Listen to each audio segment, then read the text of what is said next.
Hello everybody, welcome to the latest installment. This time period 1800 to 1848 will be what we're covering. Again, please just be patient. I promise I'm going to step up my game in how I edit these videos, but right now I'm just trying to get it out there for you in a timely fashion.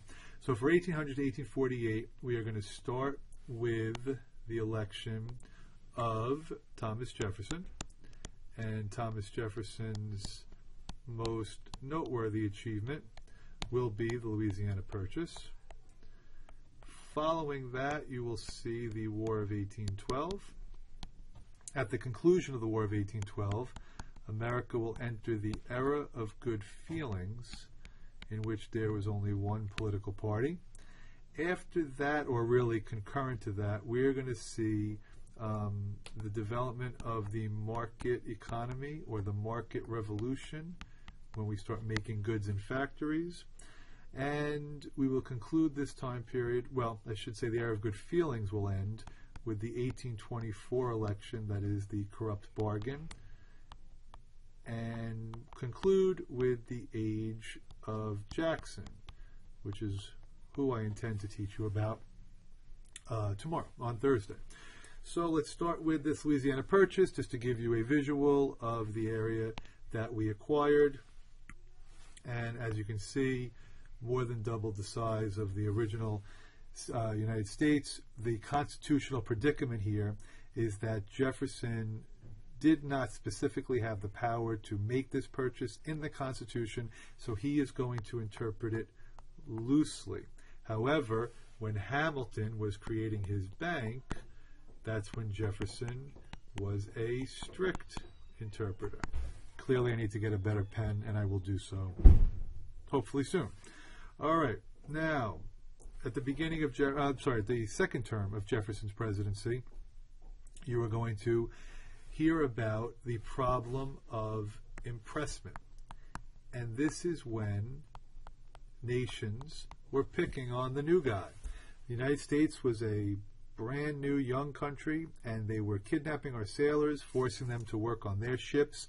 And impressment really disrupted American trade, as you can see by this visual right here.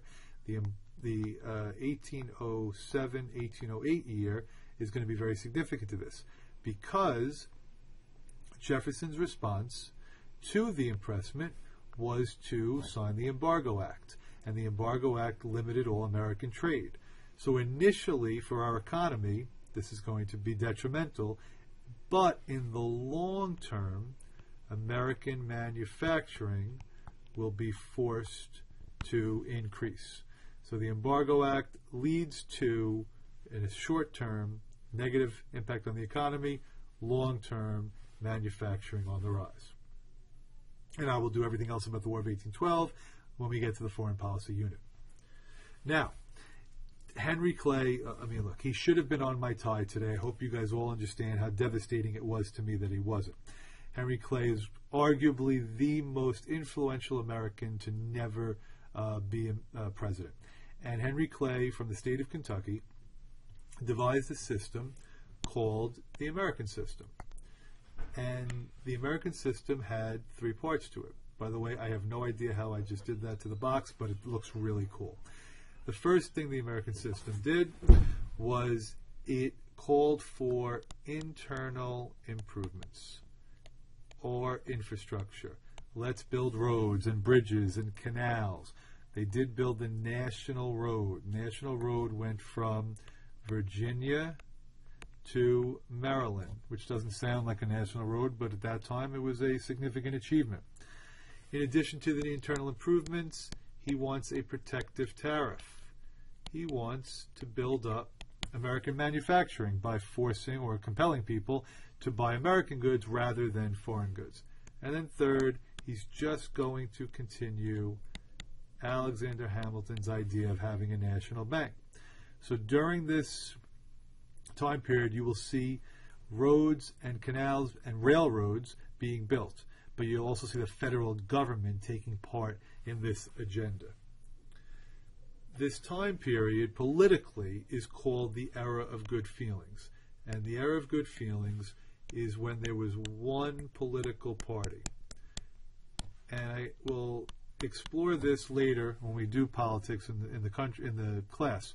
But the one political party was the Democratic Republicans, and this will all end with the 1824 election that is referred to as the corrupt bargain. And Henry Clay does play a role in this election. I cannot say that he was cheated at this time, but I can say that the Americans made a bad decision in not voting for him. Now, this market revolution concept is, now I know how I did it. This market revolution concept is that Americans are going to move away from making goods at home, and instead they're going to make goods in factories. And two key figures in this change are Samuel Slater and Eli Whitney. Samuel Slater is, he arrives in America from England, and he has the plans for a water-powered spinning machine memorized in his head. And obviously in his head. And people are amazed at what he's able to do technologically for the country. In addition, Eli Whitney is the creator of the cotton gin. And the cotton gin was an instrument that would pick out the seeds from the cotton to make it, easier to use. These two men, and of course there are many others, but they really are going to create, an early factory system in America. England had already experienced this. And the factory system really, it was full-blown in Lowell, Massachusetts.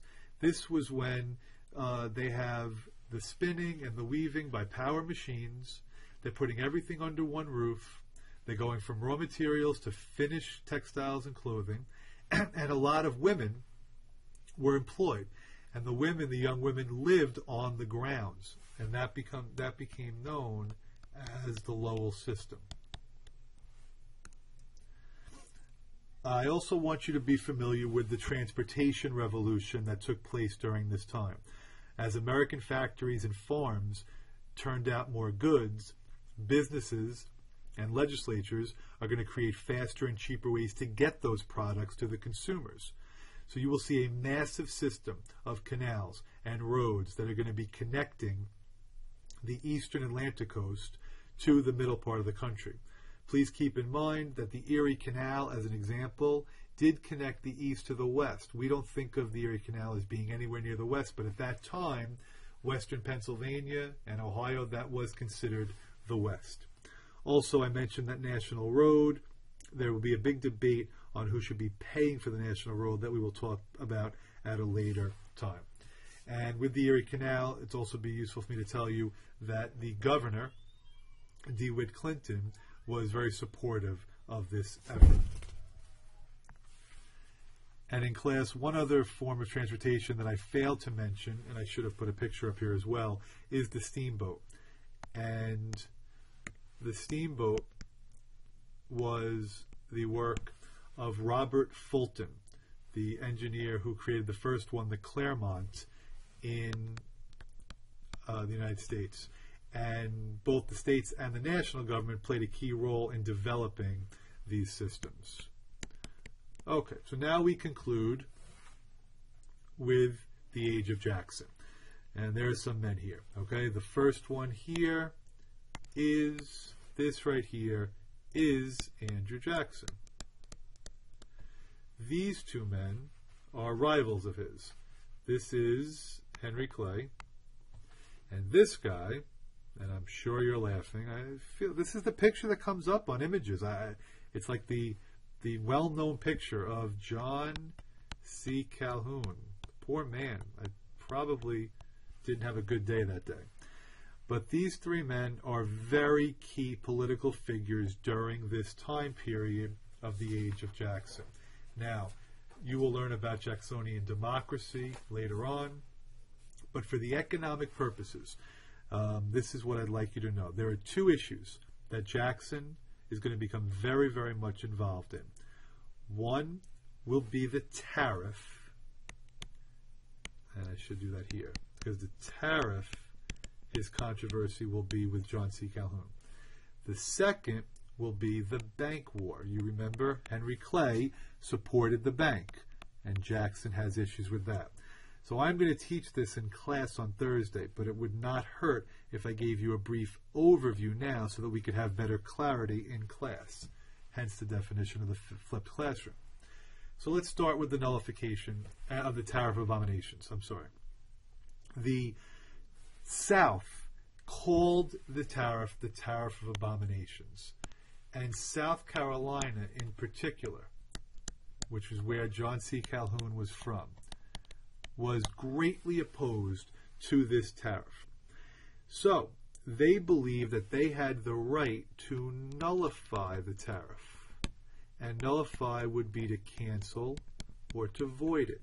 So the southern states, led by John C. Calhoun, believed that they had the right to not pay the tariff. They felt as if it was favoring the northern states, and they felt as if financially it was the southern states that would be hurt most by this.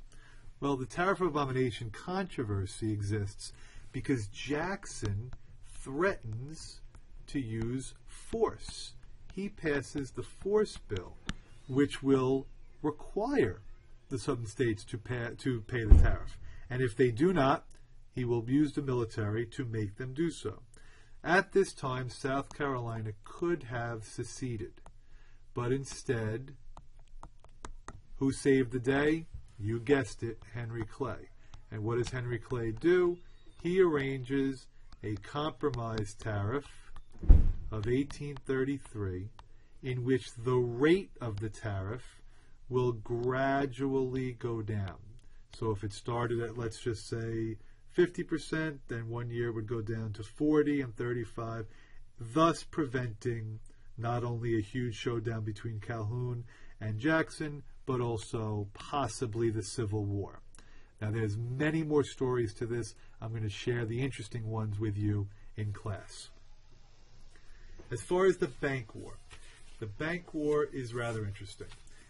Henry Clay wanted to get the bank rechartered. He wanted to extend the charter early, but he would need the president to do so. The bank charter was going to expire in 1836. So he instead puts it up before 1832. His reasoning was this: if Jackson vetoes the bank, which is what we believe he will do, then in 1832 we're going to have a presidential election of Henry Clay versus Jackson. Jackson was a Democrat, Henry Clay was a Whig. And because Jackson had just vetoed the bank, Henry Clay believes that he will be the winner of the election. Henry Clay worked with the bank president. The bank president's name was Nicholas Biddle. And everything went as planned. They put the bill up before the president. The president vetoed it. Jackson ran against Clay. The only problem is Clay lost. The people still sided with Jackson. Jackson was once quoted as saying, "The bank is trying to kill me, but I will kill it first."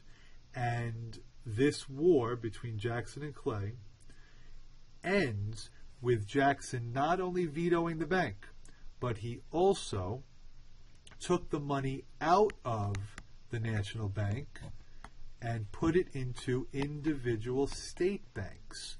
And these became known as pet banks.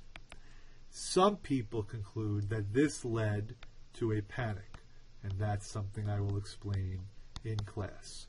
So, we're trying something a little different with this version. This is just a little bit of like an intro and overview. Now, when I teach you about Jackson in class tomorrow, we will find out if your comprehension improves. You're doing a wonderful job. I hope everybody is enjoying the school year, and I will figure out how to put my picture there for a few minutes if that's possible, which I know it is. Have a good day, everybody, and I will see you in class.